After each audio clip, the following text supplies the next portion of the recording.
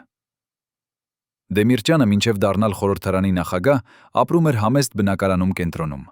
Բայց երբ նա ստանձնեց պաշտոնը, նա տեղափոխվեց վիլլա, որի արժեքը գնահատվում էր $2 միլիոն։ $2 միլիոն, երբ նրա պաշտոնական աշխատավարձը կազմում էր $500 ամսական։ Ինչպես է հնարավոր գնել $2 միլիոն իշխանություն վիլլա $500 աշխատավարձով։ Պաշտոնական պատասխանը ընտանեկան խնայողություններ։ Բայց որ ընտանիք ունի $2 միլիոն խնայողություններ հետխորհրդային Հայաստանում։ Իրականությունը այն է, որ Դեմիրճյանը ստանում էր փող այլ աղբյուրներից, եւ այդ աղբյուրները չէին ուզում, որ նա խոսի։ Երբ նա սկսեց խոսել, երբ նա սկսեց պահանջել անկախություն Մոսկվայից, այդ աղբյուրները որոշեցին, որ նա դարձել է վտանգավոր։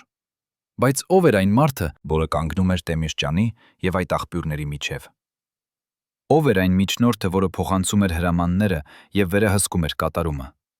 Գաղտնի ծառայությունների արխիվներում կա մի անուն, որը հիշատակվում է 12 անգամ այն փաստաթղթերում, որոնք վերաբերում են հոկտեմբերի 27-ին։ 12 անգամ, բայց միշտ կոդային անունով։ Արծիվ։ Ով էր Արծիվը։ Ինչու նրա իրական անունը չի հիշատակվում ոչ մի պաշտոնական քննության մեջ։ Եվ ամենակարևորը, ուր է նա հիմա, եւ ինչու ոչ ոք չի փորձում գտնել նրան։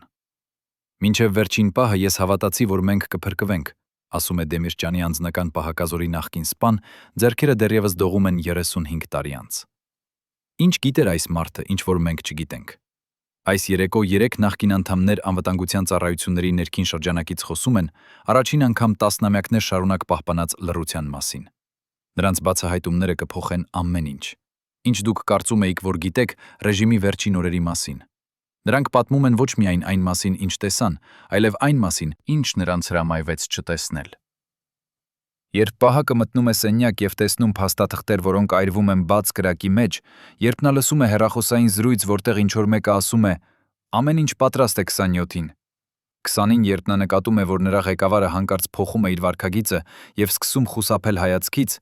այդ պահակը հասկանում է, ինչ-որ սարսափելի բան պատրաստվում է։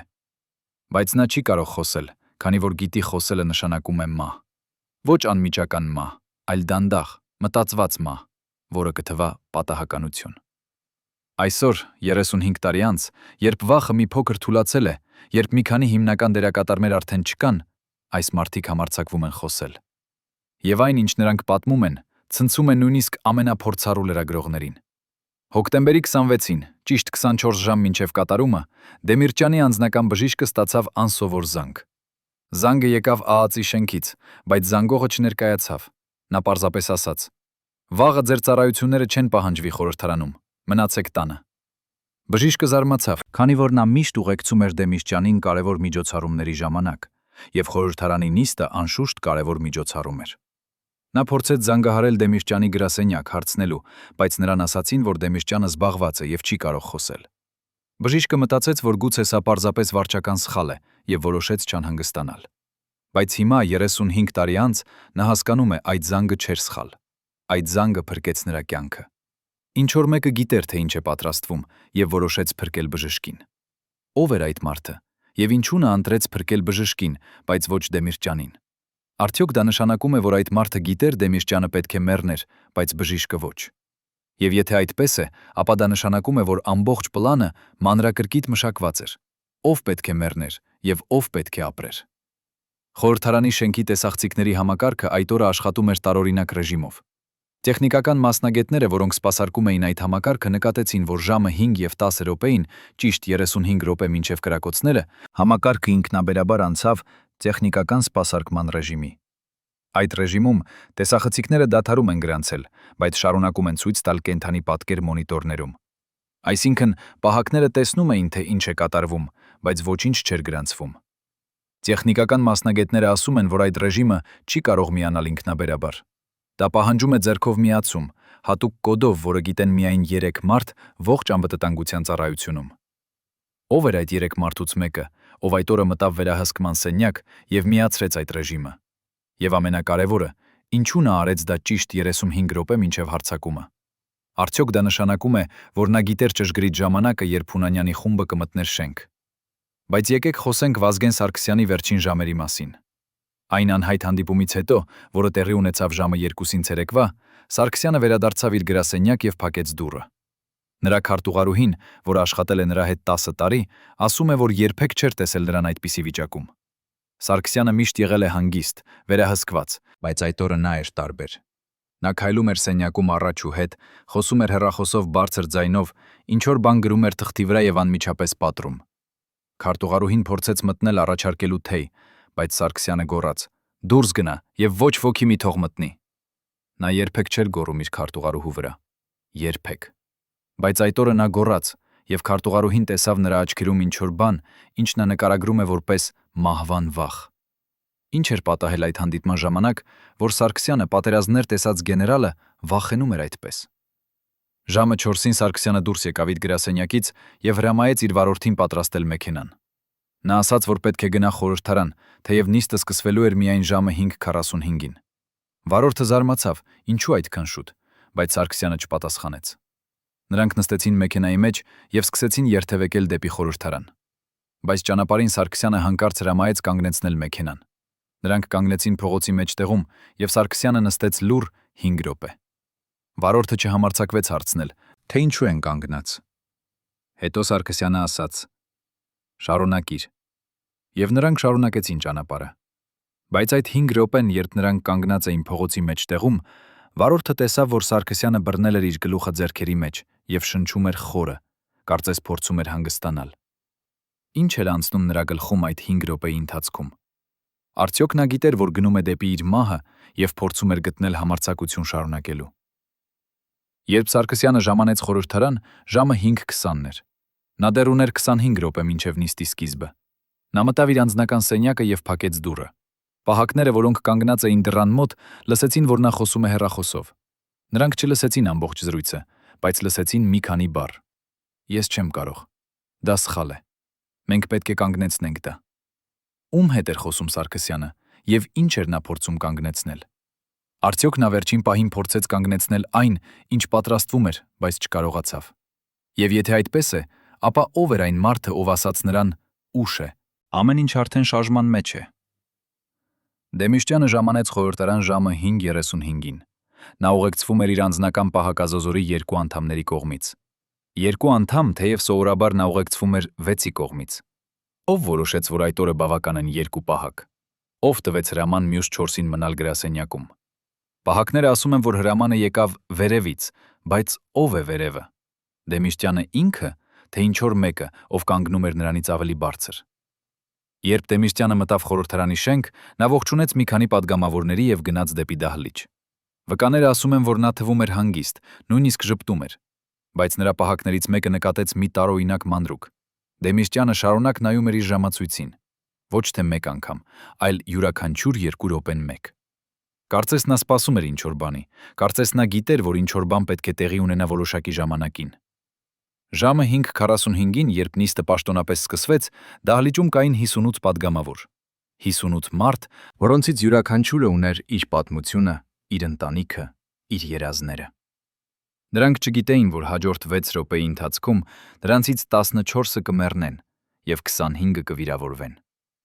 Նրանք նստեցին իրենց տեղերում, բացեցին իրենց փաստաթղթերը եւ սկսեցին լսել Դեմիրճյանի բացման խոսքը։ Դեմիրճյանը խոսեց 3 րոպե։ Նա խոսեց երկրի ապագայի մասին, բարեփոխումների անհրաժեշտության մասին, ժողովրդի հույսերի մասին։ Նրա ձայնը հանգիստ էր, վստահ, բայց եթե ուշադիր լսեիք, կնկատեիք, որ նրա ձայնը մի փոքր դողում էր։ Ոչ շատ, ոչ ակնհայտ, բայց դողում էր։ Կարծես նա գիտեր, որ դա նրա վերջին խոսքն է։ Ժամը 5:48-ին կողային դուռը բացվեց։ Ոչ ոք չնկատեց անմիջապես, քանի որ բոլորը կենտրոնացած էին Դեմիրճյանի վրա։ Բայց մի падգամավոր, որը նստած էր հենց այդ դռան մոտ, տեսավ, թե ինչպես են մտնում 8 մարդ, սև հագուստներով եւ սև պայուսակներով։ Նա մտածեց, որ դրանք անվտանգության ծառայության նոր անդամներ են եւ չանհանգստացավ։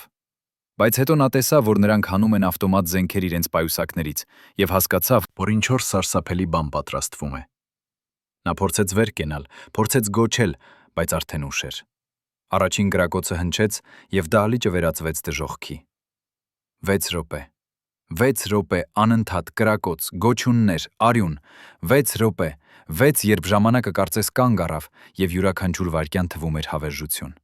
Պատգամավորները փորձում էին թաքնվել սեղանների տակ, փորձում էին փախչել դեպի ելքեր, բայց ելքերը փակ էին։ Ով փակեց ելքերը։ Ով հրամայեց պահակներին չմիջամտել։ Եվ ամենակարևորը, ինչու Հունանյանի խումբը գիտեր ճշգրիտ, թե որտեղ են նստած Դեմիրճյանը եւ Սարգսյանը։ Նրանք չփնտրեցին, չխառնվեցին, նրանք ուղակի գնացին դեպի դորոշակի տեղեր եւ սկսեցին կրակել։ Կարծես նրանք ուներ քարտեզ, կարծես ինչ-որ մեկը նախապես ցույց էր տվել նրանց, ում պետք է սպանել եւ որտեղ նա կլինի։ Երբ կրակոցները դադարեցին, դահլիճը լուռ էր, սարսափելի, անբնական լռություն։ Հետո սկսվեցին հառաչանքները, լացը, օգնության կանչերը, բայց պահակները դեռ չէին մտնում։ Նրանք սպասեցին եւս 2 րոպե, կարծես ստուգելու համար, որ ամեն ինչ ավարտված է։ Երբ նրանք վերջապես մտան, նրանք տեսան տեսարան, որը երբեք չեն մոռանա։ Դեմիրճյանը պառկած էր հատակին, արյունի լողափում։ Սարգսյանը նույնպես։ 14 մարդ մեռած, 25-ը վիրավոր։ Եվ Հունանյանի խումբը հանգիստ կանգնած էր դահլիճի կենտրոնում, զենքերը դեռ ձեռքերում, սպասելով։ Ինչ էին նրանք սպասում։ Արդյոք նրանք սպասում էին հաջորդ հրամանին, թե նրանք պարզապես չգիտեին, թե ինչ անել հետո։ Հունանյանը, երբ պահակները վերջապես մտան եւ դերբակալեցին նրան, ասաց մի տարօրինակ բան։ Նա ասաց. «Ես կատարեցի իմ մասը, հիմա ձեր հերթն է կատարել ձերը»։ Ինչ նշանակում էր դա։ Ինչ էր նրա մասը եւ ինչ էր պահակների մասը։ Արդյոք դա նշանակում էր, որ ամբողջ գործողությունը բաժանված էր մասերի եւ յուրաքանչյուր մարդ պետք է կատարեր իր հատուկ դերը։ Եվ եթե այդպես է, ապա ով էր այն ռեժիսորը, ով բաշխել էր այդ դերերը եւ վերահսկում էր կատարումը։ Հունանյանի խմբի անդամներից մեկը, որը հետագայում ձերբակալվեց եւ դատապարտվեց, ասաց քննիչներին, որ նրանք ստացել էին հրահանգներ ինչ-որ մեկից, ում նրանք երբեք չէին տեսել։ Հրահանգները գալիս էին հեռախոսով, միշտ տարբեր համարներից, միշտ տարբեր ձայներով։ Բայց բոլոր ձայները խոսում էին նույն ոճով, նույն արտահայտություններով։ Կարծես նրանք բոլորը կարդում էին նույն սցենարից։ Ով էր գրել այդ սցենարը։ Ով էր այն մարդը, ով նստած էր ինչ-որ գրասենյակում եւ մանրակրկիտ պլանավորում էր յուրաքանչյուր քայլ, յուրաքանչյուր րոպե, յուրաքանչյուր կրակոց։ Եվ ամենակարևորը, ինչու այդ մարդը երբեք չգտնվեց, երբեք չքննվեց, երբեք չպատասխանեց իր արարքների համար։ Արդյոք դուք կարծում եք, որ Հունանյանը գործեց միայնակ, թե նա պարզապես կատարում էր հրամանը, որը եկավ շատ ավելի բարձրից, շատ ավելի խորից, քենք երբևէ պատկերացնում ենք։ Բժիշկները, որոնք բուժեցին Դեմիրճյանին նրա վերջին տարիներին, պահպանում էին գաղտնիք, որը կարող էր փոխել ամեն ինչ։ Այդ գաղտնիքը պահվում էր հատուկ թղթապանակում, կարմիր կնիքով եւ բժշկական գաղտնիք նշումով։ Այդ թղթապանակը պարունակում էր Դեմիրճյանի բոլոր բժշկական հետազոտությունների արդյունքները, բոլոր ախտորոշումները, բոլոր դեղամիջոցները, բոլը, որոնք նա ընդունում էր։ Բայց ամենակարևորը, այդ թղթապանակում կար մի ախտորոշում, որը Դեմիրճյանը թաքցրել էր հայկական ժողովրդից տասնամյակներ շարունակ։ Այդ ախտորոշումը բացատրում է շատ բան, նրա վարքագիծը վերջին տարիներին, նրա որոշումները, նրա վախերը։ Բայց ինչու այդ թղթապանակը ոչնչացվեց հենց հոկտեմբերի 28-ին, 1 օր անց կատարումից։ Ով մտավ բժշկական արխիվ եւ վերցրեց այդ թղթապանակը, գիտենալով, որ դա կարող էր բացահայտել ճշմարտությունը։ Անվտանգության ծառայությունները պահպանում էին ցուցակ բոլոր դեղամիջոցների, որոնք պատվիրվում էին Դեմիրճյանի համար։ Այդ ցուցակը բացահայտում է մի հիվանդություն, որը Դեմիրճյանը թաքցրել էր բոլորից։ Դեղամիջոցները ներմուծվում էին Ռուսաստանից, Գերմանիայից, նույնիսկ Շվեյցարիայից։ Շատ թանկ դեղամիջոցներ, որոնք սովորական հայկական քաղաքացին երբեք չէր կարող թույլ տալ իրեն։ Բայց Դեմիրճյանը ստանում էր դրանք ամեն ամիս, պատվիրում էր մեծ քանակությամբ, պահում էր հատուկ սառնարանում իր անձնական բնակարանում։ Ում։ Ինչ հիվանդություն ուներ նա, որ պահանջում էր այդքան թանկ եւ հազվագյուտ դեղամիջոցներ։ Եվ ինչու նա թաքցրեց այդ հիվանդությունը նույնիսկ իր ամենամերձավոր խորհրդականներից։ Նրա անձնական բժիշկը, որ այժմ ապրում է արտասահմանում եւ համաձայնեց խոսել անանուն, բացահայտում է ցնցող մանրամասներ։ Նա ասում է, որ Դեմիրճյանը տառապում էր հիվանդությունից, որը դանդաղ, բայց անխուսափելիորեն ազդում էր նրա ուղեղի վրա։ Այդ հիվանդությունը սկսվել էր 10 տարի առաջ, բայց Դեմիրճյանը հրաժարվել էր ընդունել իրականությունը։ Նա շարունակում էր աշխատել, շարունակում էր ղեկավարել, բայց նրա մտավոր կարողությունները դանդաղ նվազում էին։ Բժիշկը ասում է, որ վերջին տարում Դեմիրճյանը սկսել էր մոռանալ անունները, մոռանալ հանդիպումները, նույնիսկ մոռանալ, թե ինչ էր ասել մի քանի րոպե առաջ։ Բայց նա թաքցնում էր դա բոլորից, կիրառում էր տարբեր հնարքներ, գրում էր ամեն ինչ, պահում էր նշումներ, վստահում էր իր օգնականներին, որ նրանք հիշեցնեին նրան կարևոր մանրամասները։ Բայց ամենացնցող բացահայտումը հետևյալն է. Դեմիրճյանի հիվանդության մասին գիտեին ոչ միայն նրա բժիշկները, այլև անվտանգության ծառայությունները։ Նրանք գիտեին, որ նրա վիճակը վատանում է, գիտեին, որ նա դառնում է խոցելի, գիտեին, որ նա կորցնում է իր նախկին սրությունը եւ վերահսկողությունը։ Եվ ով գիտի, թե արդյոք այդ տեղեկությունը չօգտագործվեց նրա դեմ։ Արդյոք ինչ-որ մեկը չմտածեց, որ հիվանդ թուլացած Դեմիրճյանը ավելի հեշտ թիրախ է, քան առողջ եւ սրամիտ Դեմիրճյանը։ Եվ եթե այդպես է, ապա դա նշանակում է, որ նրա հիվանդությունը դարձավ մաս այն պլանի, որը վերջապես իրականացվեց հոկտեմբերի 27-ին։ Բժշկական արխիվներում կա մի փաստաթուղթ, որը փոխում է ամեն ինչ։ Այդ փաստաթուղթը ցույց է տալիս, որ Դեմիրճյանի վերջին բժշկական զննումը տեղի ունեցավ հոկտեմբերի 15-ին, ճիշտ 12 օր մինչև կատարումը։ Այդ զննման արդյունքները ցույց էին տալիս, որ նրա վիճակը զգալիորեն վատացել էր, որ նա ուներ միայն մի քանի ամիս ապրելու, եթե չստանար հատուկ բուժում։ Բայց այդ արդյունքները երբեք չհասան Դեմիրճյանին։ Ինչ-որ մեկը խափանեց դրանք, ինչ-որ մեկը որոշեց, որ Դեմիրճյանը չպետք է իմանա ճշմարտությունը։ Ով էր այդ մարդը, եւ ինչու նա ուզում էր, որ Դեմիրճյանը մնա անտեղյակ իր իսկական վիճակի մասին։ Արդյոք դա նշանակում է, որ ինչ-որ մեկը ուզում էր, որ Դեմիրճյանը շարունակի աշխատել, շարունակի հանդես գալ, շարունակի լինել հանրային դեմքը, մինչև վերջին պահը, երբ նա կդառնար կատարյալ թիրախ։ Դեմիրճյանի անձնական դեղագործը, որը պատրաստում էր նրա դեղամիջոցները, հիշում է մի տարօրինակ դեպք։ Հոկտեմբերի 20-ին, ճիշտ 7 օր մինչև կատարումը, նա ստացավ հատուկ պատվեր՝ պատրաստել նոր դեղամիջոց Դեմիրճյանի համար։ Այդ դեղամիջոցը չէր նրա սովորական բուժման մասը, այդ դեղամիջոցը էր ինչ-որ նոր, ինչ-որ տարբեր։ Դեղագործը հարցրեց, թե ով է պատվիրել այդ դեղամիջոցը, բայց նրան ասացին, որ դա գալիս է վերևից, եւ նա պարզապես պետք է կատարի։ Դեղագործը պատրաստեց դեղամիջոցը եւ հավանձնեց Դեմիրճյանի պահակներից մեկին։ Բայց հետո, երբ նա ստուգեց դեղամիջոցի բաղադրությունը, նա նկատեց ինչ-որ տարօրինակ բան։ Այդ դեղամիջոցը պարունակում էր բաղադրիչ, որը կարող էր ազդել Դեմիրճյանի արյան ճնշման վրա, կարող էր առաջացնել գլխապտույտ, կարող էր նույնիսկ առաջացնել շփոթություն։ Ինչու Դեմիրճյանին տրվեց այդ դեղամիջոցը ճիշտ 1 շաբաթ մինչև կատարումը։ Արդյոք ինչ-որ մեկը ուզում էր, որ նա լինի ավելի թույլ, ավելի շփոթված, ավելի անպաշտպան այդ վճռական օրը։ Արդյոք Դեմիրճյանի հիվանդությունը պատահական էր, թե ինչ-որ մեկը օգտագործեց այն որպես զենք նրա դեմ, դանդաղ, անտեսանելի, բայց մահացու զենք, որը նախապատրաստեց նրան վերջնական հարվածի համար։ Երբ մարդ ունի բացարձակ իշխանություն, երբ նա կարող է մի խոսքով փոխել ուրիշների ճակատագիրը, երբ նա ապրում է պալատներում, մինչդեռ նրա ժողովուրդը սովածություն է քաշում, այդ մարդը դառնում է ոչ թե ղեկավար, այլ բռնակալ։ Բայց բռնակալությունը միշտ ծնում է իր հակառակորդը՝ պարանոյան։ Դեմիրճյանը վերջին տարիներին ապրում էր մշտական վախի մեջ։ Նա վախենում էր իր ստվերից, վախենում էր իր մերձավովներից, իր մերձավորներից, վախենում էր նույնիսկ իր ընտանիքից։ Այդ վախը չէր անհիմն։ Նա գիտեր, որ իշխանությունը, որը նա ունի, ուզում են շատերը, եւ որ շատերը պատրաստ են ամեն ինչ անել այն ստանալու համար։ Նրա անձնական պահակազորը ստիպված էր փոխվել ամեն 6 ամիս, ոչ թե որովհետև պահակները վատ էին աշխատում, այլ որովհետև Դեմիրճյանը չէր վստահում նրանց։ Նա կարծում էր, որ եթե պահակը աշխատում է նրա հետ շատ երկար, նա կարող է գնվել, կարող է դավաճանել։ Այդ պատճառով նա մշտապես փոխում էր իր պահակազորը, մշտապես ստուգում էր նրանց, մշտապես փորձարկում էր նրանց հավատարմությունը։ Բայց այդ մշտական փոփոխությունները ստեղծեցին մի խնդիր։ Ոչ ոք իսկապես չէր ճանաչում Դեմիրճյանի սովորությունները, ոչ ոք իսկապես չէր կարող կանխատեսել նրա քայլերը, ոչ ոք իսկապես չէր կարող պաշտպանել նրան, երբ իսկական վտանգը եկավ։ Դեմիրճյանի պալատում կային 12 սենյակ, բայց նա ննջում էր միայն 2-ում։ Նա փոխում էր իր ննջասենյակը ամեն գիշեր, երբեք չէր ննջում նույն տեղում 2 գիշեր անընդմեջ։ Նա կարծում էր, որ եթե ինչ-որ մեկը պլանավորում է նրան սպանել գիշերը, նա չի կարողանա կանխատեսել, թե որ սենյակում կլինի Դեմիրճյանը։ Բայց այդ մշտական տեղափոխությունները հյուծում էին նրան, նա չէր կարողանում լավ քնել։ Նա արթնանում էր ամեն ձայնից, ամեն շարժումից։ Նրա բժիշկները նշանակեցին նրան հանգստացնող դեղամիջոցներ, բայց նա վախենում էր դրանք ընդունել։ Վախենում էր, որ դեղամիջոցները կարող են նրան քնեցնել այնքան խորը, որ նա չի լսի, եթե ինչ-որ մեկը մտնի նրա սենյակ։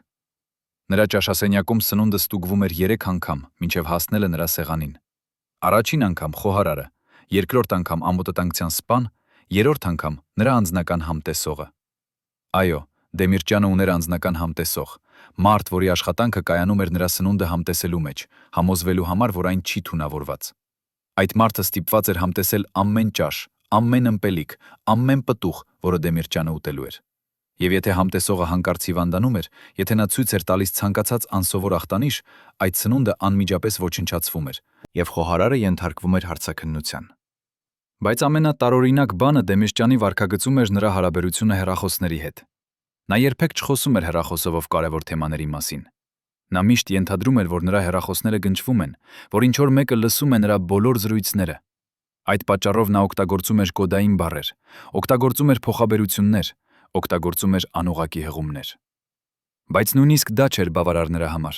Նա փոխում էր իր հեռախոսները ամեն 2 շաբաթը մեկ, գնում էր նոր սարքեր, նոր համարներ, նոր SIM քարտեր։ Նա կարծում էր, որ եթե մշտապես փոխում է իր հեռախոսները, ոչ ոք չի կարողանա հետևել նրան։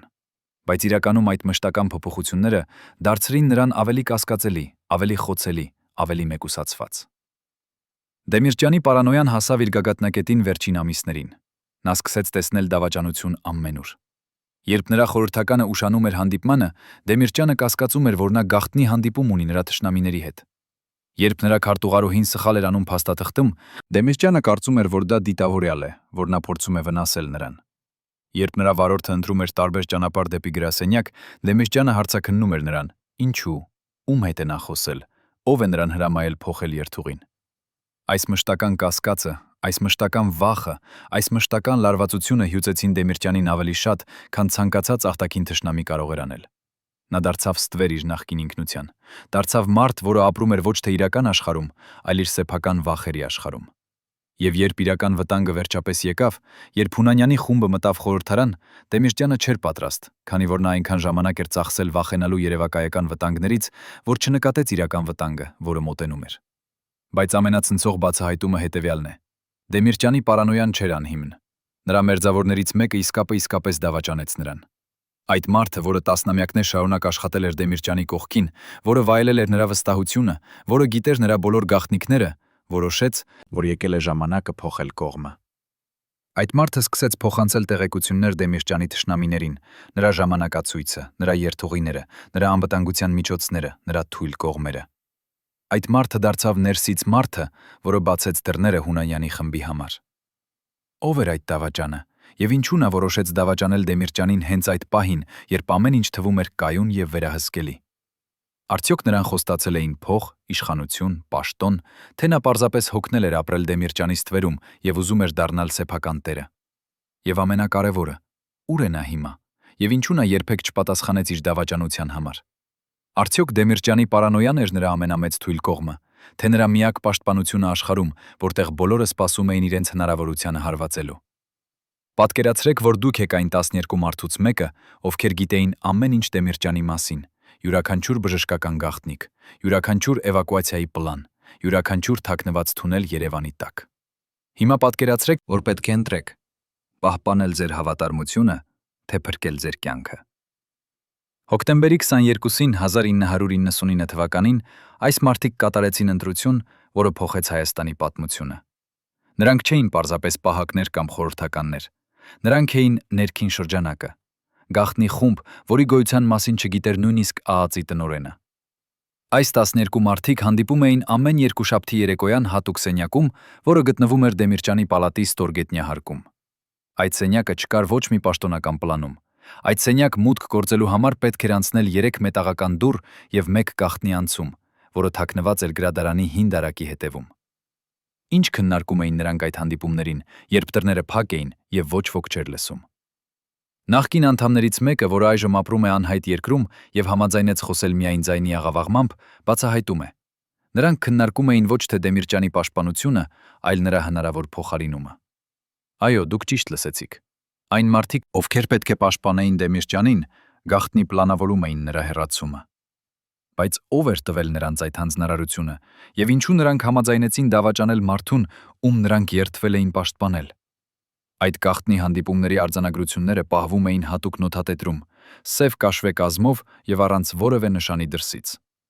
Այդ նոթատետրը պարունակում էր 18 էջ, յուրաքանչյուր էջում մանրամասն նկարագրություններ այն մասին, թե ինչպես կարելի է մտնել Դեմիրճյանի պալատ առանց ազդարարման, ինչպես կարելի է անջատել անվտանգության համակարգերը, ինչպես կարելի է օգտագործել գաղտնի թունելները փախուստի համար։ Բայց ամենաանհանգստացնող էջը 18-րդն էր։ Այդ էջում կար ցուցակ, 14 անուն, 14 մարդ, ովքեր պետք է հեռացվեին միաժամանակ։ Այդ ցուցակի առաջին անունը Կարեն Դեմիրճյան, երկրորդ անունը Վազգեն Սարգսյան։ Մնացած 12-ը խորհրդարանի անդամներ, ովքեր համարվում էին չափազանց հավատալիմ հին ռեժիմին։ Ով կազմեց այդ ցուցակը եւ ինչպես այն ճշգրիտ համընկավ այն մարդկանց հետ, ովքեր սպանվեցին հոկտեմբերի 27-ին։ Արդյոք Հունանյանը ուներ այդ ցուցակի պատճենը, երբ նա մտավ խորհրդարան, թե ինչ որ մեկը ուղղորդում էր նրա ձեռքը ռադիոկապով ասելով «Ձախ, հիմա աջ», այդ մարդը, ոչ, մյուսը։ Մերքին շրջանակի անդամներից յուրաքանչյուրը ստացավ հատուկ վճարում հոկտեմբերի 28-ին։ Ոչ թե նրանց սովորական աշխատավարձը, այլ հատուկ պարգև՝ 50,000 ամերիկյան դոլար կանխիկ, փաթեթավորված տարչնագույն ծրարներում։ Բանկային արձանագրություններում, որոնք հետագայում արտահոսեցին, երևում է, որ այդ փողերը եկել են օֆշորային հաշվից, որը գրանցված էր Կիպրոսում անհայտ ընկերության անունով։ Այդ ընկերությունը գոյություն ուներ միայն թղթի վրա, չուներ աշխատակիցներ, չուներ գրասենյակ, բայց ուներ 10 միլիոն դոլար իր հաշվին։ Ով էր ֆինանսավորում այդ գործողությունը եւ ինչու այդ փողերը վճարվեցին ճիշտ 1 օր անց կատարումից։ Արդյոք դա էր վճարումը լռության համար, թե վճարումը դավաճանության համար։ Եվ ամենակարևորը, ինչու ոչ մի քննիչ երբեք չհետաքննեց այդ փողական հոսքերը, թեև դրանք հստակ ապացույց էին նախապես պլանավորված գործողության մասին։ Բայց եկեք խոսենք այն մարդու մասին, ով ղեկավարում էր ներքին շրջանակը։ Նրա կոդային անունը Արծիվ էր, բայց նրա իրական անունը երբեք չհայտնվեց պաշտոնական քննության մեջ։ Այս մարդը չէր պարզապես կազմակերպիչ, նա էր ճարտարապետը, մտածողը, ռեժիսորը։ Նա էր այն մարդը, ով նստում էր իր գրասենյակում եւ շարժում էր մարդկանց ինչպես շախմատի խաղաքարեր։ Նախկին ԱԱԾ-ի սպաները, ովքեր աշխատել են այդ ժամանակաշրջանում, նկարագրում են նրան որպես ուրվական, սառը, անզգայուն։ Նրանք ասում են, որ նա երբեք չբարձրացնում էր ձայնը, երբեք չցույց էր տալիս էմոցիա, բայց երբ նա մտնում էր սենյակ, բոլորը լռում էին։ Նրա աչքերը, ասում են նրանք, էին ինչպես սառույցի կտորներ, կապույտ, պայծառ, բայց ամբողջովին դատարկ։ Երբ նա նայում էր քեզ, դու զգում էիր, որ նա տեսնում է քո ամենախորը գաղտնիքները, քո ամենամեծ վախերը, քո ամենաթույլ կողմերը։ Արծիվը հանդիպեց Դեմիրճյանի հետ միայն 3 անգամ իր ողջ կյանքում։ 3 հանդիպում, բայց այդ 3 հանդիպումները որոշեցին ամեն ինչ։ Առաջին հանդիպումը տեղի ունեցավ 1998 թվականին, երբ Դեմիրճյանը նոր էր դարձել խորհրդարանի նախագահ։ Այդ հանդիպման ժամանակ Արծիվը ներկայացավ որպես անվտանգության խորհրդական եւ առաջարկեց Դեմիրճյանին ստեղծել ներքին շրջանակը։ Դեմիրճյանը համաձայնեց, չգիտենալով, որ նա ստորագրում է իր սեփական մահվան դատավճիռը։ Երկրորդ հանդիպումը տեղի ունեցավ 1999 թվականի մարտին, երբ Արծիվը զեկուցեց Դեմիրճյանին հնարավոր սպառնալիքների մասին եւ առաջարկեց ուժեղացնել անվտանգության միջոցները։ Դեմիրճյանը կրկին համաձայնեց, չհասկանալով, որ այդ ուժեղացումները իրականում ստեղծում էին թակարդներ, որոնքում էին թակարդներ, որոնք հետագայում կօգտագործվեին նրա դեմ։ Երրորդ հանդիպումը տեղի ունեցավ հոկտեմբերի 19-ը, ճիշտ 8 օր մինչև կատարումը։ Այդ հանդիպման մասին գոյություն ունի միայն մեկ վկայություն։ Դեմիրճյանի քարտուղարուհու հիշողությունը, ով տեսավ, թե ինչպես է մի բարձրահասակ մարդ սև բաճկոնով մտնում Դեմիրճյանի գրասենյակ ուշ երեկոյան եւ մնում այնտեղ 20 րոպե։ Երբ այդ մարդը դուրս եկավ, Դեմիրճյանը նստած էր իր սեղանի մոտ, գլուխը ձեռքերի մեջ, եւ քարտուղարուհին լսեց, թե ինչպես է նա շշնջում. «Աստված ողորմի, ինչ եմ ես արել»։ Արծիվի ինքնությունը մնում է գաղտնիք մինչ օրս։ Բայց կան հետքեր, փոքրիկ մանրամասներ, որոնք թույլ են տալիս վերականգնել նրա պատկերը։ Նա խոսում էր 3 լեզվով՝ հայերեն, ռուսերեն եւ անգլերեն, առանց ակցենտի։ Նա ծխում էր ռուսական բելոմոր ծխախոտ, որը հազվագյուտ էր Հայաստանում այդ ժամանակ։ Նա կրում էր շվեյցարական ժամացույց, Patek Philippe, որի արժեքը գնահատվում էր $30,000։ Նա վարում էր սև Mercedes մեքենա, դիվանագիտական համարանիշներով, թեև նա երբեք չէր աշխատել դիվանագիտական ծգիտական ծառայությունում։ Եվ ամենակարևորը, նա ուներ անմիջական հասանելիություն ամենաբարձր մակարդակի պաշտոնյաներին ոչ միայն Հայաստանում, այլև Մոսկվայում, Վաշինգտոնում, նույնիսկ Բրյուսելում։ Ով էր այս մարդը իրականում։ ՌԴԴ-ԴԴՑ-ի գործակալ, Կիայի ներկայացուցիչ, թե ինչ որ երրորդ ուժի ուղարկածը, որը խաղում էր իր սեփական խաղը։ Ներքին շրջանակի վերջին հանդիպումը տեղի ունեցավ հոկտեմբերի 26-ին, ճիշտ 24 ժամ մինչև կատարումը։ Այդ հանդիպումը տևեց 3 ժամ, եւ ըստ մասնակիցներից մեկի վկայության, այն էր ամենալարված հանդիպումը, որ նրանք երբևէ ունեցել էին։ Արծիվը բացեց հանդիպումը մի պարզ հարցով. Արդյոք դուք պատրաստ եք կատարել ձեր պարտքը։ 12 մարդը նայեցին միմյանց, եւ յուրաքանչյուրը հերթով պատասխանեց. Այո։ Հետո արծիվը բաշխեց նրանց հատուկ հրահանգներ. ով պետք է լինի որտեղ, ով պետք է անի ինչ, ով պետք է լռի երբ։ Նա տվեց նրանց հատուկ ռադիոհաղորդիչներ, որոնք աշխատում էին գաղտնի հաճախականությամբ եւ չէին կարող ընդհատվել սովորական ազդանշանների միջամտությամբ։ Նա տվեց նրանց հատուկ կոդային բառեր. արծիվը թռավ, նշանակում էր սկսեք գործողությունը։ Բույնը դատարկ է, նշանակում էր թիրախը հասել է։ Որսորդը պատրաստ է, նշանակում էր ամեն ինչ ավարտված է։ Ամեն ինչ ավարտված է։ Եվ վերջում նա ասաց նրանց ինչ-որ բան, որը սառեցրեց նրանց արյունը։ Նա ասաց. եթե ինչ-որ մեկը փորձի դավաճանել, եթե ինչ-որ մեկը փորձի խոսել, նա չի ապրի տեսնելու հաջորդ լուսաբացը։ Ոչ նա, ոչ նրա ընտանիքը, ոչ նրա երեխաները։ Արդյոք հասկանալի է։ 12 մարդը լուռ գլխովին հավանություն տվեցին, եւ հանդիպումը ավարտվեց։ Հոկտեմբերի 27-ին ժամը 5:15 րոպեին ներքին շրջանակի անդամներից 6-ը գտնվում էին խորհրդարանի շենքում։ Նրանք չէին պահակներ այդ օրը, նրանք էին դիտորդներ։ Նրանք կանգնած էին տարբեր անկյուններում, տարբեր հարկերում, տարբեր դիրքերում, բայց բոլորը ունեին նույն առաքելությունը՝ համոզվել, որ ամեն ինչ ընթանում է ըստ պլանի։ Երբ Հունանյանի խումբը մտավ շենք, նրանցից մեկը բացեց կողային դուռը։ Երբ տեսախցիկները պետք էր անջատվեին, նրանցից մեկը մտավ վերահսկման սենյակ եւ սեղմեց կարմիր կոճակը։ Երբ պահակները պետք էր չմիջամտեին, նրանցից մեկը հեռախոսով հաղորդեց. «Մնացեք ձեր տեղերում, դա վարժանք է»։ Եվ երբ կրակոցները դադարեցին, երբ դահլիճը լցված էր արյունով եւ մահով, նրանցից մեկը ուղարկեց կարճ հաղորդագրություն արծիվին. «Որսորդը պատրաստ է»։ Բայց ամենացնցող բացահայտումը եկավ 3 տարի անց, երբ ներքին շրջանակի անդամներից մեկը մեռավ կասկածելի հանգամանքներում։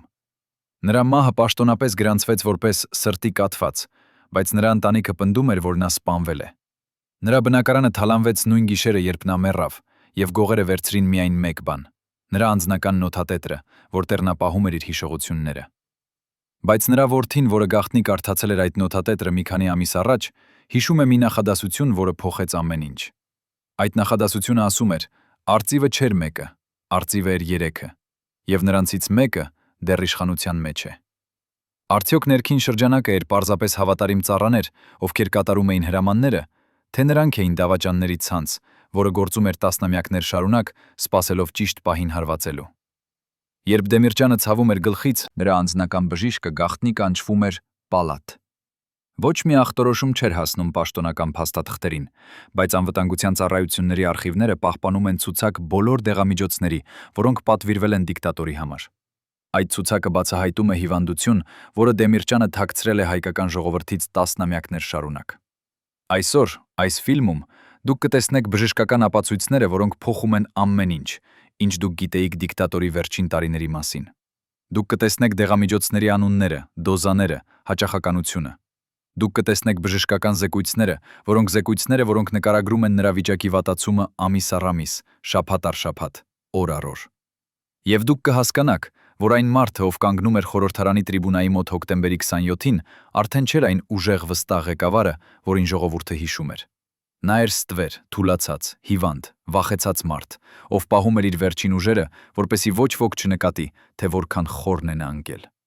Դեմիրճյանի անձնական դեղարանը, որը պահվում էր հատուկ սառնարանում նրա ննջասենյակում, պարունակում էր 27 տարբեր դեղամիջոց։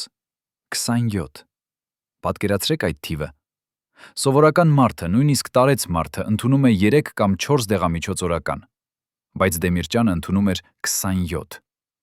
Յուրաքանչյուր առավոտ նա սկսում էր իր օրը ոչ թե սուրճով, այլ դեղահաբերի շարքով։ Կապույտ, դեղին, սպիտակ, վարդագույն հաբեր, որոնք նա կուլ էր տալիս մեկը մյուսի հետևից, ջրի մեծ բաժակով։ Նրա պահակները հիշում են, թե ինչպես էր նա դողում, երբ վերցնում էր այդ հաբերը, թե ինչպես էր նրա ձեռքը թրթռում, երբ նա փորձում էր բացել շշերը։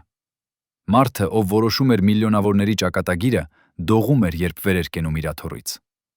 Բժշկական արխիվներում կա մի զեկույց, որը գրված է 1999 թվականի օգոստոսին, ճիշտ 2 ամիս մինչև կատարումը։ Այդ զեկույցը նկարագրում է Դեմիրճյանի նյարդաբանական անցհետազոտության արդյունքները։ Բժիշկը, ով կատարել է այդ հետազոտությունը, գրում է. «Հիվանդը ցույց է տալիս առաջադեմ նյարդային դեգեներացիայի նշաններ։ Հիշողության կորուստ, կողմնորոշման խանգարում, մտածողության դանդաղում։ Կանխատեսումը՝ վատ։ Առանց ինտենսիվ բուժման 6 ամիս։ 6 ամիս։ Դեմիրճյանին մնացել էր ապրելու 6 ամիս, բայց նա չգիտեր այդ մասին, քանի որ ինչ-որ մեկը որոշեց չտալ նրան այդ զեկույցը։ Ով կանգնեց բժշկի եւ Դեմիրճյանի միջև եւ ասաց. այս տեղեկությունը չպետք է հասնի նրան։ Եվ ինչու այդ մարդը ուզում էր, որ Դեմիրճյանը մնա անտեղյակ իր իսկական վիճակի մասին։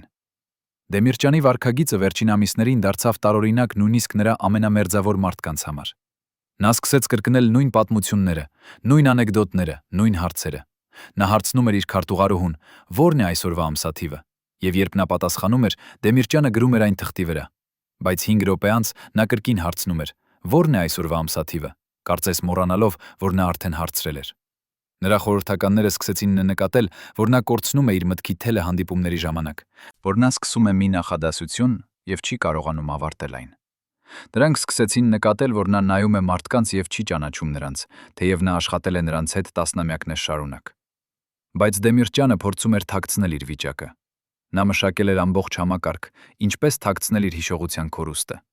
Նա միշտ գրում էր փոքր նոթատետր իր գրպանում, որտեղ գրում էր կարևոր անունները, ամսաթվերը, իրադարձությունները։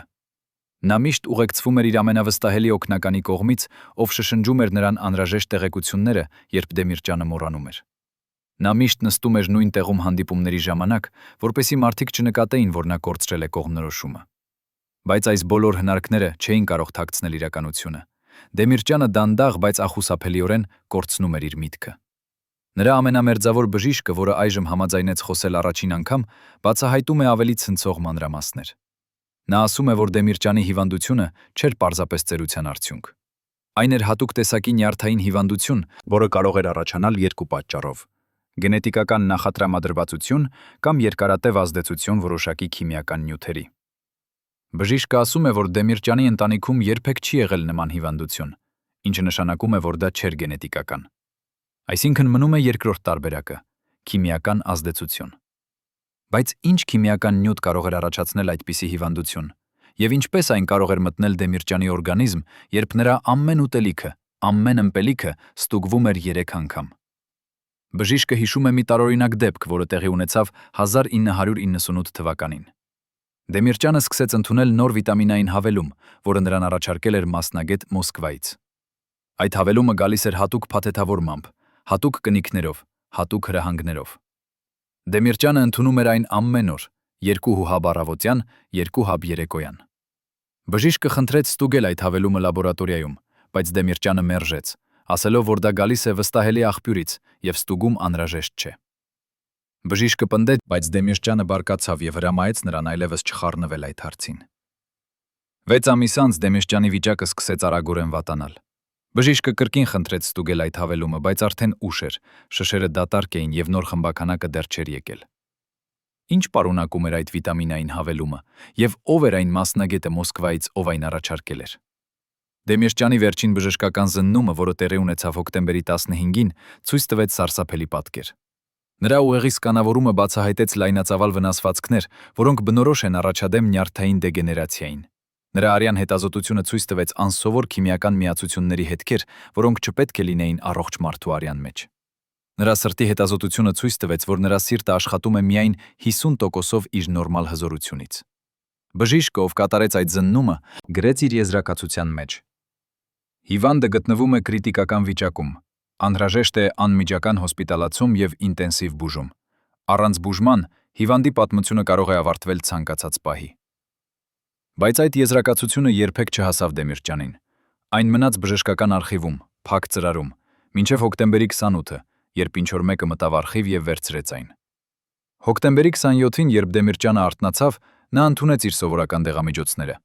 բայց այդ օրը նա ընդունեց նաեւ ինչ-որ լրացուցիչ բան։ Նրա անձնական պահակը, որը ներկա էր այդ պահին, հիշում է, որ Դեմիրճյանի բժիշկը տվեց նրան 2 լրացուցիչ հաբ, ասելով, որ դրանք կօգնեն նրան մնալ կենտրոնացած խորհրդարանի նիստի ժամանակ։ Դեմիրճյանը վերցրեց այդ հաբերը առանց հարցի եւ կուլ տվեց դրանք։ Բայց պահակը նկատեց մի տարօրինակ բան։ Այդ հաբերը տարբերվում էին Դեմիրճյանի սովորական դեղամիջոցներից։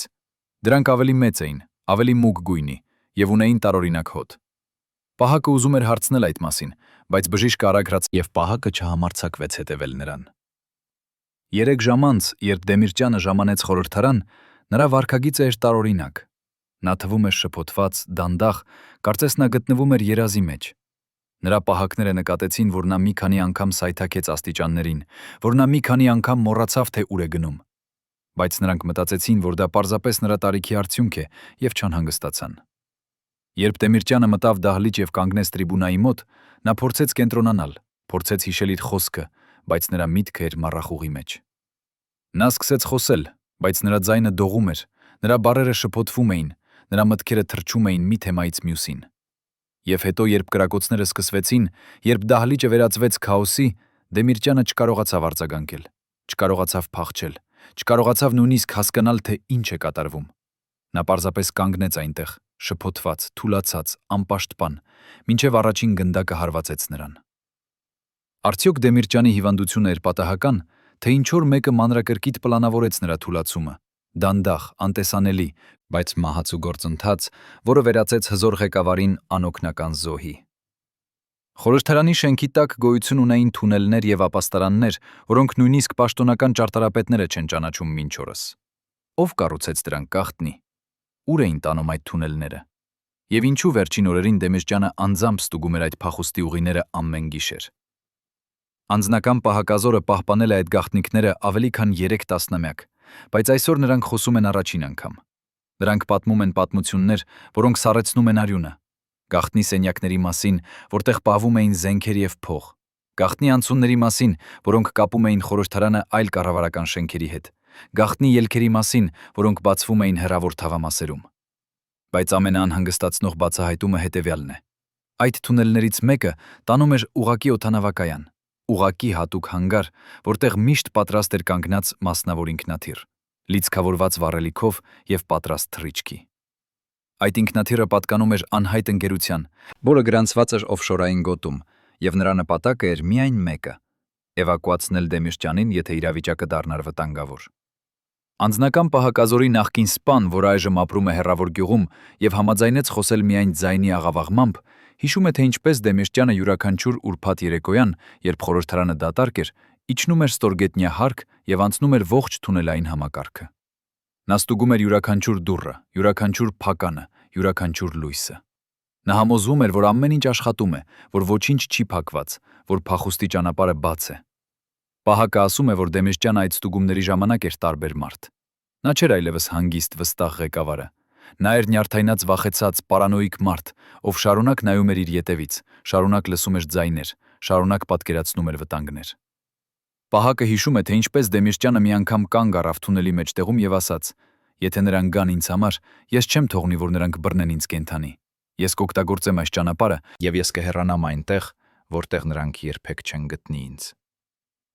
Բայց ամենացնցող բացահայտումը վերաբերում է հոկտեմբերի 26-ին, ճիշտ 1 օր մինչև կատարումը։ Այդ երեկոյան Դեմիրճյանը կրկին իջավ ստորգետնյա հարկ, բայց այս անգամ նա չէր միայնակ։ Նրա հետ էր մի մարդ, ում պահակները չճանաչեցին։ Այդ մարդը կրում էր սև բաճկոն եւ սև գլխարկ, եւ նրա դեմքը թաքնված էր ստվերների մեջ։ Պահակները ստիպված էին մնալ վերևում, մինչդեռ Դեմիրճյանը եւ անծանոթ մարդը իջան թունել։ Նրանք մնացին այնտեղ 45 րոպե։ Երբ նրանք վերադարձան, Դեմիրճյանը թվում էր ավելի վախեցած, քան երբևէ։ Նրա դեմքը սպիտակ էր, նրա ձեռքերը դողում էին, նրա աչքերը լի էին արցունքներով։ Անծանոթ մարդը հեռացավ առանց խոսքի, եւ Դեմիրճյանը վերադարձավ իր գրասենյակ։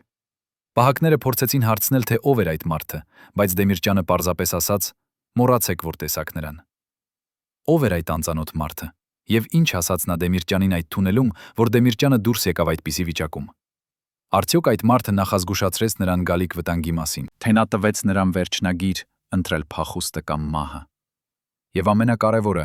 ինչու Դեմիրճյանը չօգտագործեց այդ թունելները հոկտեմբերի 27-ին, երբ կրակոցները սկսվեցին։ Արդյոք նա չգիտեր, որ կարող է փախչել, թե ինչ-որ մեկը արգելափակել էր այդ ելքերը, եւ նա գիտեր, որ փախուստ այլևս հնարավոր չէ։ Թունելային համակարգի քարտեզը, որը հայտնաբերվեց հետագայում ԱԱԾ-ի արխիվներում, ցույց է տալիս ինչ-որ անհավատալի բան։ Թունելները ոչ միայն կապում էին խորհրդարանը այլ շենքերի հետ, այլև ունեին հատուկ սենյակներ, անվտանգ սենյակներ, որտեղ կարող էին թաքնվել մարդիկ շաբաթներ, նույնիսկ ամիսներ շարունակ։ Այդ սենյակները հագեցած էին սննդով, ջրով, դեղամիջոցներով, զենքերով, հաղորդակցության միջոցներով։ Դրանք էին կատարյալ ապաստարաններ, նախատեսված ամենավատ սցենարի համար։ Բայց հոկտեմբերի 28-ին, երբ քննիչները ստուգեցին այդ սենյակները, նրանք գտան ինչ-որ տարօրինակ բան։ Սենյակներից մեկում, ամենախորը, ամենագաղտնիում նրանք գտան թարմ սննդի մնացորդներ, օգտագործված ջրի շշեր եւ ծխախոտի մնացորդներ։ Ինչ որ մեկը օգտագործել էր այդ սենյակը վերջերս, շատ վերջերս, բայց ով եւ երբ։ Անվտանգության ծառայությունները սկսեցին հետաքննություն, բայց արագ կանգնեցրին այն։ Պաշտոնական բացատրությունը՝ սենյակը օգտագործվել է պլանային ստուգման համար։ Բայց ոչ մի պլանային ստուգում չկար գրանցված այդ ամսաթվերին։ Իրականությունը այն է, որ ինչ որ մեկը օգտագործել էր այդ սենյակը գաղտնի հանդիպման համար, եւ այդ հանդիպումը տեղի էր ունեցել ճիշտ մի քանի օր մինչև կատարումը։ Ով էր այդ մարդը, եւ ում հետ էր նա հանդիպում այնտեղ, ինչ էր նա պատրաստվում կատարել, ինչ էր նա պատրաստվում կատարել, ինչ էր նա պատրաստվում կատարել, ինչ էր նա պատրաստվում կատարել, ինչ էր նա պատրաստվում կատարել, ինչ էր նա պատրաստվում կատարել, ինչ էր նա պատրաստվում կատարել, ինչ էր նա պատրաստվում կատարել, ինչ էր նա պատրաստվում կատարել, ինա պատրաստվում կատարել, ինչ էր նա պատրաստվում կատարել, ինչ էր նա պատրաստվում կատարել, ինչ էր նա պատրաստվում կատարել, ինչ էր նա պատրաստվում կատարել, ինչ էր նա պատրաստվում կատարել, ինչ էր նա պատրաստվում կատարել, ինչ էր նա պատրաստվում կատարել, ինչ էր նա պատրաստվում կատարել, ինչ էր նա պատրաստվում կատարել, ինչ էր նա պատրաստվում կատարել, ինչ էր նա պատրաստվում կատարել, ինչ էր նա պատրաստվում կատարել, ինչ էր նա պատրաստվում կատարել, ինչ էր նա պատրաստվում կատարել, ինչ էր նա պատրաստվում կատարել։ Դեմիրճյանը փորձեց հասնել թունելի մուտքին, բայց երբ նա հասավ այնտեղ, նա գտավ, որ դուռը փակ է։ Ոչ պարզապես փակ, այլ կողպված ներսից, կողպված այնպես, որ այն հնարավոր չէր բացել առանց հատուկ գործիքի։ Ով կողպեց այդ դուռը եւ երբ։ Արդյոք դա արվեց հենց այդ առավոտ, ճիշտ մի քանի ժամ մինչև կատարումը, որպեսզի համոզվեն, որ Դեմիրճյանը չի կարողանա փախչել։ Վկաները, ովքեր գտնվում էին դահլիճում այդ օրը, հիշում են, թե ինչպես Դեմիրճյանը, վիրավորված եւ արյունոտ, քայլեց դեպի հետևի դուռը։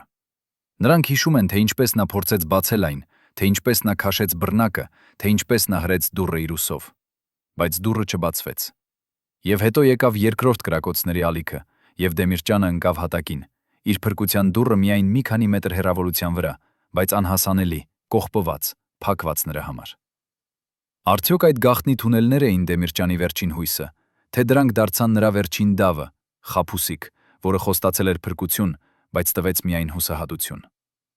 Առաջին անգամ 35 տարում այն մարդը, ով պատասխանատու էր Դեմիրճյանի անձնական անվտանգության համար, համաձայնում է խոսել տեսախցիկների առջև։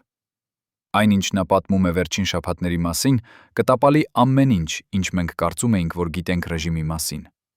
Նա պատմում է մասնավոր զրույցների մասին Դեմիրճյանի եւ Սարգսյանի միջև, հուսահատ փախուստի պլանների մասին, այն պահի մասին, երբ նրանք հասկացան, որ ամեն ինչ ավարտված է։ Այս բացառիկ վկայությունը, որը պահպանվել է ավելի քան 3 տասնամյակ, բացահայտում է ճշմարտությունը, որը փոխում է պատմությունը։ Նա նկարագրում է, թե ինչպես Դեմիրճյանը վերջին գիշերը նստած էր իր գրասենյակում, գլուխը ձեռքերի մեջ, եւ կրկնում էր մեկ նույն նախադասությունը. «Նրանք գալիս են, եւ ես չեմ կարող դա կանգնեցնել»։ Ով էին նրանք։ Եվ ինչու Դեմիրճյանը, ով տասնամյակներ շարունակ վերահսկել էր ամեն ինչ, հանկարծ զգաց իրեն անօգնական։ Պահակը հիշում է, թե ինչպես Դեմիրճյանը հանեց իր սեղանի դարակից հին լուսանկար իր երիտասարդության օրերից, երբ նա դեռ հավատում էր իդեալներին, երբ նա դեռ չգիտեր, թե ինչ գնով է գալիս իշխանությունը։ Նա նայեց այդ լուսանկարին երկար, շատ երկար, եւ հետո ասաց. «Այդ մարդը մեռավ շատ վաղ, այնինչ մնաց, պարզապես ստվեր է»։ Ինչ տեսավ Դեմիրճյանը այդ վերջին գիշերը, երբ նա նայում էր իր անցյալին եւ հասկանում, որ ապագա այլևս չկա։ Հոկտեմբերի 26-ին, ժամը 11-ին երեկոյան, Դեմիրճյանի անձնական հեռախոսը զանգեց։ Զանգը եկավ անհայտ համարից, բայց Դեմիրճյանը պատասխանեց անմիջապես, կարծես սպասում էր այդ զանգին։ Պահակը, որը կանգնած էր դռան մոտ, լսեց զրույցի մասնիկներ։ Նա լսեց, թե ինչպես Դեմիրճյանը ասաց. «Ես չեմ կարող դա անել»։ Հետո լռություն, հետո «Դուք չեք հասկանում ինչ եք խնդրում»։ Կրկին խնդրում, կրկին լռություն, եւ վերջապես «Լավ, ես կգամ, բայց դա վերջին անգամն է»։ Զրույցը տևեց 8 րոպե։ Երբ Դեմիրճյանը դրեց հեռախոսը, նա նստեց լուռ, 5 րոպե, պարզապես նայելով պատին։ Հետո նա կանչեց իր պահակին եւ ասաց. «Պատրաստիր մեքենան, մենք գնում ենք»։ Պահակը հարցրեց. «Ուր, պարոն նախագահ»։ Բայց Դեմիրճյանը պարզապես ասաց. «Վարիր,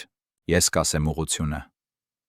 Նրանք վարեցին 20 րոպե դեպի քաղաքից դուրս, դեպի հին արդյունաբերական շրջան, որտեղ գիշերները դատարկ էր եւ մութ։ Նրանք կանգնեցին մի լքված պահեստի առջև եւ Դեմիրճյանը ասաց պահակին սպասել մեքենայում։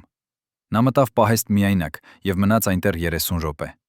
Երբ նա վերադարձավ, նրա դեմքը սպիտակ էր, նրա ձեռքերը դողում էին եւ նրա աչքերը լի էին ինչ-որ բանով, որը պահակը նկարագրում է որպես մահվան ընդունում։ Ո՞վ էր այդ պահեստում եւ ինչ ասացին նրան այնտեղ, որ Դեմիրճյանը վերադարձավ այդպիսի վիճակում։ Արդյոք նրան տվեցին վերջնագիր հրաժարվել իշխանությունից կամ դիմագրավել հետևանքները։ Թե նրան ասացին ավելի սարսափելի բան, որ նրա ընտանիքը վտանգի մեջ է, որ նրա երեխաները չեն ապահով, որ միակ ճանապարհը փրկելու նրանց զոհաբերել իրեն։ Եվ եթե այդպես է, ապա դա նշանակում է, որ Դեմիրճյանը գիտեր, թե ինչ է սպասվում նրան հոկտեմբերի 27-ին, բայց նա ընտրեց գնալ այնտեղ, ընտրեց կանգնել այդ տրիբունայի մոտ, ընտրեց ընդունել իր ճակատագիրը, որպեսզի փրկի իր սիրելիներին։ Բայց պատմությունը դառնում է ավելի խճճված։ Հոկտեմբերի 27-ին ժամը 5:10 րոպեին, ճիշտ 35 րոպե մինչև կրակոցները, Վազգեն Սարգսյանը ստացավ հեռախոսային զանգ։ Զանգը եկավ նույն անհայտ համարից, որը զանգել էր Դեմիրճյանին նախորդ երեկո։ Սարգսյանի օգնականը, որը կանգնած էր մոտակայքում, լսեց, թե ինչպես Սարգսյանը բարձրացրեց ձայնը։ Դուք խոստացաք, որ դա չի տեղի ունենա։ Հետո դուք ստեցիք ինձ։ Եվ վերջապես ես չեմ թողնի, որ դուք դա անեք։ Բայց զանգողը ասաց ինչ-որ բան, որը փոխեց ամեն ինչ։ Սարգսյանը լռեց, նրա դեմքը փոխվեց, եւ նա դրեց հեռախոսը առանց ավելի խոսքի։ Օգնականը հարցրեց. Ամեն ինչ կարգին է, պարոն նախարար, բայց Սարգսյանը պարզապես ասաց. Պատրաստիր մեքենան, մենք գնում ենք խորհրդարան։ Ինչ ասաց զանգողը Սարգսյանին, որ նա, պատերազմներ տեսած գեներալը, հանկարծ դադարեցրեց դիմադրությունը եւ ընդունեց անխուսափելին։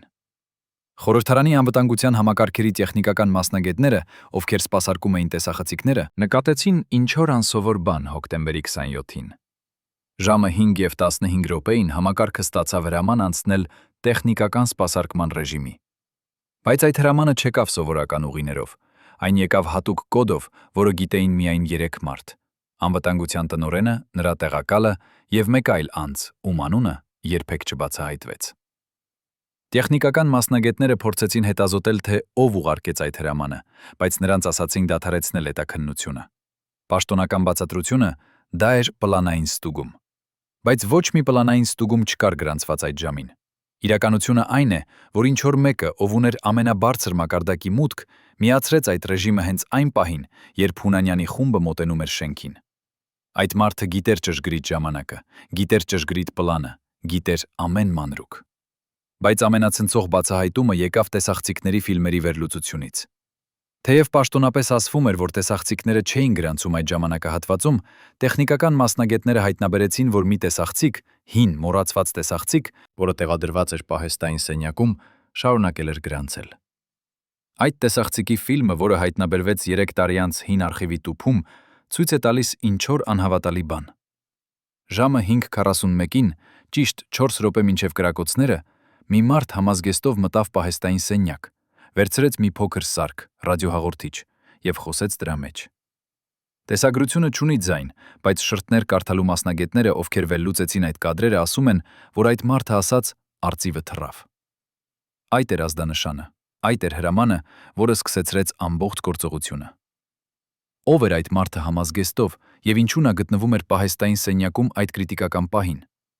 Արդյոք նա էր ներքին շրջանակի անդամներից մեկը, թե նա էր ինչ-որ մեկը ավելի բարձրից, ինչ-որ մեկը, ով վերահսկում էր ամբողջ գործողությունը հեռվից։ Եվ ամենակարևորը,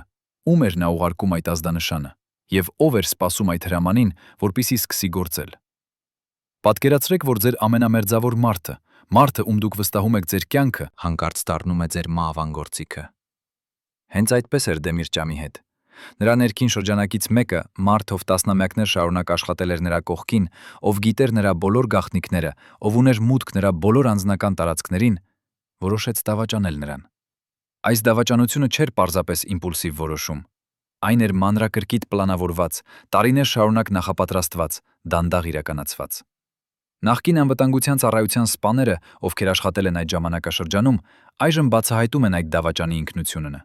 Նրանք չեն կարող ասել նրա իրական անունը, իրավական պատճառներով, բայց նրանք կարող են նկարագրել նրա դերը, նրա գործողությունները, նրա մոտիվները։ Այս մարդը չէր պարզապես կատարող, նա էր ճարտարապետը,